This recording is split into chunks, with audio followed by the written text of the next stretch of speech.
Pour survivre dans ces conditions extrêmes, les habitants de l'île de Pâques inventèrent une technique agricole géniale, le mulch lithique. Ce qu'on appelle le mulch, c'est une couverture de sol qui va avoir des propriétés intéressantes pour la croissance des végétaux. Cette technique de permaculture, inventée par les habitants de l'île de Pâques, consistait à couvrir entièrement les sols de leurs champs d'une couche d'environ 20 à 40 cm de petites pierres volcaniques. Alors c'est un travail de titan, parce qu'on parle là de champs qui pouvaient atteindre des surfaces avoisinant l'hectare, donc ça représente des milliers de tonnes de pierres à déplacer. Mais c'est un peuple qui était capable d'accomplir des travaux de titan, hein, on l'a vu avec les statues, ils étaient capables de faire des choses qui physiquement nous paraissent impossibles, ou en tout cas très difficiles.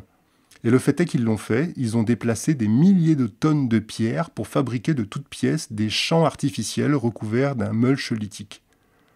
On est vraiment au cœur de l'idée de la permaculture là, parce que c'est littéralement de l'agriculture permanente.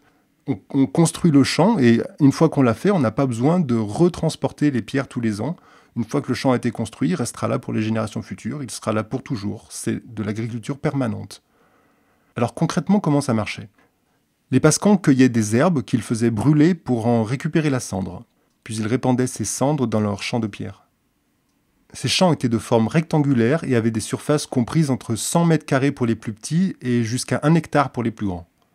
Il n'y a aucune source d'eau douce sur l'île de Pâques et donc aucun moyen d'irrigation possible pour l'agriculture. La seule et unique source d'eau pour ces champs, c'était la pluie. Les précipitations annuelles tournent autour de 120 cm sur cette île, or le taux d'évaporation est élevé à cause d'une exposition importante au soleil et aussi parce que la constance des vents qui traversent l'île assèche les sols. Les pierres, qui avaient entre 5 et 20 cm de diamètre, étaient en basalte. C'est une pierre volcanique extrêmement poreuse et cette porosité retient l'humidité et empêche une partie de l'eau de s'évaporer. Ils n'avaient aucun accès à l'eau douce nulle part sur l'île pour arroser leurs champs, alors ils ont trouvé un moyen de récupérer l'eau de pluie directement sur place, fabriquer des champs avec un mulch de basalte. Ce mulch lithique protégeait également le sol de l'érosion des sols causée par la disparition de la forêt. Parce que oui, le sujet de la vidéo, ça reste ça, la disparition des forêts de l'île de Pâques. Et là, avec ce mulch lithique, on voit comment les humains sont arrivés à sauver leur sol de l'érosion. Autre propriété de ce mulch lithique, c'est qu'il protégeait les semences des animaux et donc leur permettait de pousser.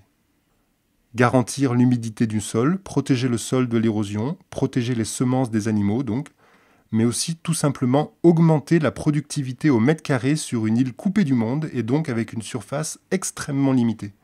Augmenter la productivité, ça a été à ce moment-là de l'histoire des habitants de l'île une question de vie ou de mort. Comme on l'a vu, à ce stade, près de 80% de la population de l'île était morte. Et les 20% de survivants devaient tout changer s'ils voulaient survivre. Leur principale révolution, celle qui leur a permis de ne pas mourir, eh bien ça a été une révolution agricole. Comme on l'a vu pour la viande, leur principale source de protéines, c'était la viande de rat.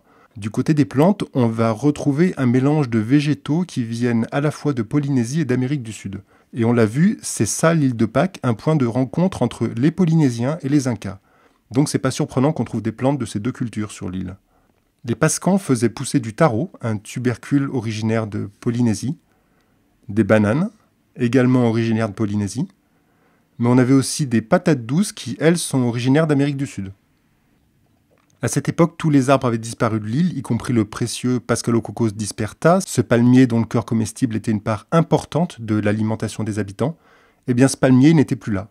Et donc, il fallait que les champs produisent, c'était littéralement une question de vie ou de mort. Si les champs ne donnaient rien, alors les habitants n'avaient absolument aucune autre source d'alimentation à leur disposition. Il y aurait beaucoup à dire sur ce mulch lithique, mais la vidéo est déjà longue et puis ça reste un point anecdotique sur l'histoire de cette île. Mais si vous cherchez à avoir un peu plus d'infos sur ces mulchs lithiques, je vous renvoie au petit article d'introduction sur le sujet rédigé par le professeur Wozniak du département d'anthropologie de l'Université d'Oregon. Pour en savoir plus, donc, vous trouverez un lien vers l'article dans la description de la vidéo.